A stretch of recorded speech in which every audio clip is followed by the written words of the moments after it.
Boa noite, nós estamos aqui na maratona desde ontem com o debate sobre o Código Florestal. Temos várias atividades já, agora nós temos o prazer de contar aqui com a presença da ex-ministra do Meio Ambiente, ex-senadora Marina Silva, acabou de chegar dos Estados Unidos, onde estava numa série de reuniões da ONU, ela já vai aqui contar para a gente. E só para dizer que a gente vai continuar hoje com atividades e com debates até acabar as baterias. E quando é que as baterias acabam? Pelo jeito aqui as baterias não acabam tão cedo, então está garantido aqui que pelo menos até 1h da manhã, 2h da manhã, o pessoal está aqui firme. Mas nós vamos ter ainda um debate com o professor Paulo Kageyama e outros convidados. Mas agora nós vamos aproveitar da presença da senadora Marina Silva. Talvez primeiro você podia contar o que estava fazendo nos Estados Unidos. Não foi uma viagem rápida, né? Porque estava aqui outro dia, já está de volta rápida. Aqui. Eu saí domingo, cheguei segunda-feira e ontem, terça-feira à noite, já voltei. Hoje, quarta-feira, já estou aqui. Era uma reunião dos advogados das metas, dos objetivos do milênio, do secretário Ban Ki-moon. E eles fazem essa reunião para integrar o trabalho dos advogados para ajudar o secretário, porque afinal de contas, os objetivos teriam que ser alcançados até 2015, né? Nas questões de pobreza, desenvolvimento sustentável, saúde, agricultura, enfim, melhoria da qualidade de vida das pessoas, saneamento básico. E, infelizmente, em vários países do mundo, isso não tem prosperado.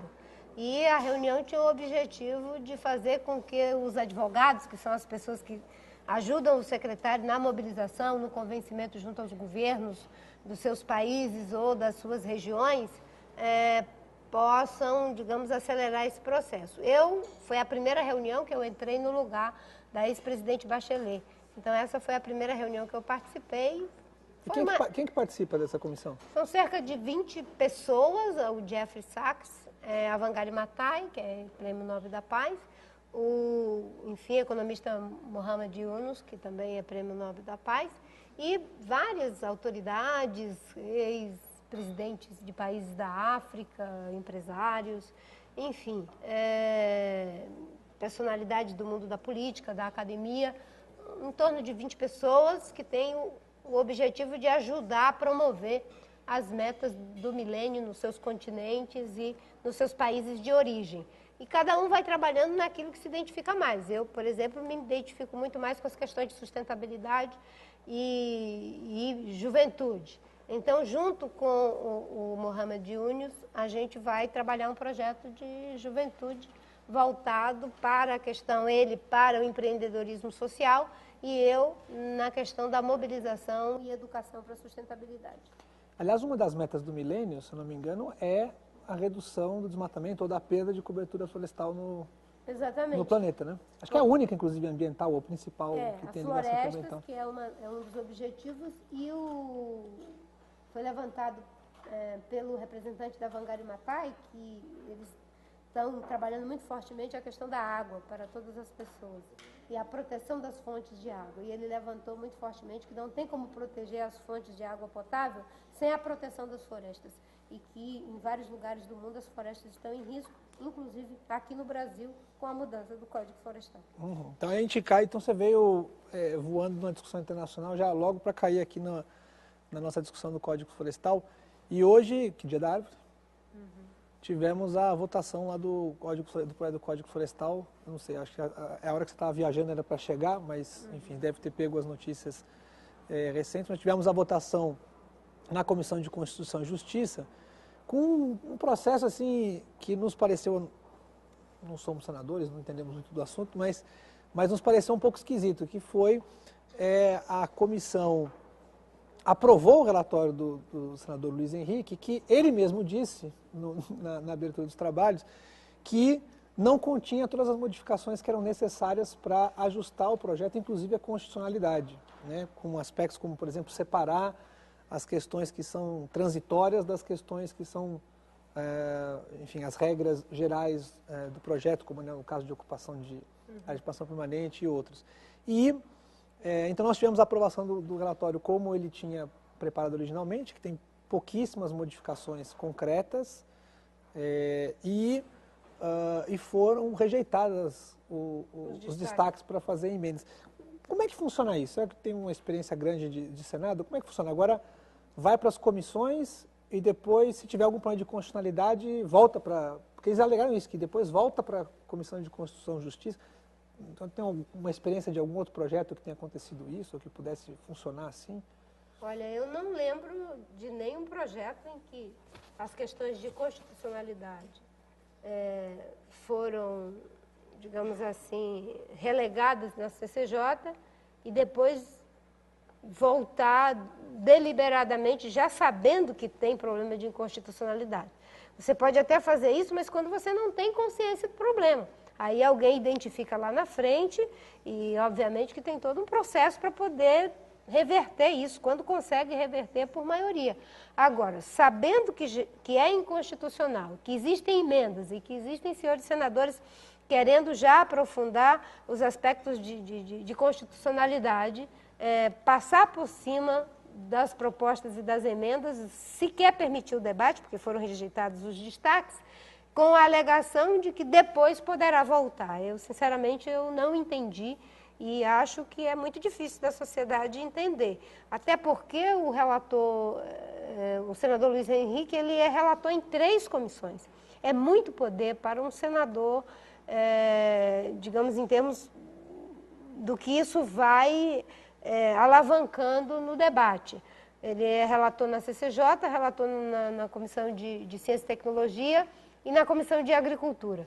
Ora, se ele aprova o relatório na CCJ sem os questionamentos, dificilmente vai haver questionamento na Ciência e Tecnologia e Agricultura. Depois nos resta a Comissão de Meio Ambiente, que temos o Jorge Viana como relator. Aí aumenta o peso e a responsabilidade do Jorge de uma forma muito grande, porque está sendo dito que tem um compromisso, me parece, de que as coisas vão mudar depois, né? Mas eu acho que temos aí uma situação muito difícil. Agora, o que ele alegou foi justamente dizendo que, como ele era o relator nas outras 2 comissões, que ele garantia que ia incorporar, enfim, temas que tinham sido levantados nas emendas. Ele não garantiu que vai incorporar as emendas, ele falou que tomaria consideração desses temas quando fosse... Quer dizer, o argumento dele era justamente porque ele era o relator. Mas aí é que fica a contradição, né, Tasso? Porque se ele não foi capaz de aceitar as contribuições nos aspectos de inconstitucionalidade na comissão de mérito das questões de constitucionalidade, porque o mérito da CCJ são os aspectos de constitucionalidade ou não. Se ele não foi capaz de acolher essas preocupações, como vai acolher as demais? Se não foi capaz de considerar na CCJ os aspectos de legalidade, de constitucionalidade, como irá acolher as questões de mérito nas demais? Então fica difícil até da gente entender o que aconteceu, né? E mais uma vez eu acho que o governo cometeu o mesmo erro que cometeu na Câmara dos Deputados, né? Na Câmara dos Deputados, o deputado Aldo Rebelo foi levando o seu relatório quase que de forma absoluta, sem questionamentos, e agora nós temos o mesmo processo, o mesmo erro se repetindo no Senado. O relator levando o seu relatório com as honrosas exceções que votaram contra e que levantaram os destaques e prosperando o seu ponto de vista, né? Por que a Comissão de Constituição e Justiça é tida como tão importante? Se ela só está avaliando o mérito quer dizer, se é constitucional ou não, e não, digamos, as questões de fundo, de mérito do projeto, por que ela é tida como tão importante? Tem tanto, aliás, os senadores mais poderosos parecem estar lá, ou enfim, por que é tão importante essa comissão? Ela é importante pelo seu mérito, porque se o projeto for inconstitucional, ele não pode nem prosperar e ir para as demais comissões, então ela já, digamos assim, é a base para que uma proposta possa tramitar nas demais comissões. Toda lei, todo projeto tem que passar para os aspectos de constitucionalidade, né, para poder prosperar no trâmite para as outras comissões. E segundo, porque a CCJ não discute apenas ali na letra da lei os aspectos de constitucionalidade ou não. Ela discute também mérito. Na questão da ficha limpa, discutia os aspectos de constitucionalidade e mérito, em todas as matérias que se debate na CCJ. Obviamente que quem tem maioria, quando interessa, diz que só vai discutir constitucionalidade. Quando não interessa, discute também o mérito. Isso é o que acontece na prática. E dessa vez não foi diferente, né?